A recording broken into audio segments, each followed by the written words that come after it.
Welcome to Surfing for Newbies.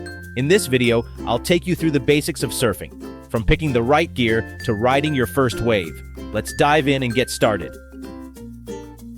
Before we hit the waves, let's talk gear. You'll need a beginner foam surfboard, a leash, and a rash guard or wetsuit for safety and comfort. Learning to read the ocean is essential. Start with small, consistent waves and avoid crowded spots. Here's what to look for. Before heading into the water, practice popping up and your stance on land. This will build muscle memory. Paddling is the engine of surfing. Keep your body centered, paddle with smooth strokes, and maintain a steady rhythm. Start with small whitewater waves. Paddle hard to match the wave's speed, then prepare to pop up. The pop-up is crucial. Timing and balance are key. Let's break it down step by step.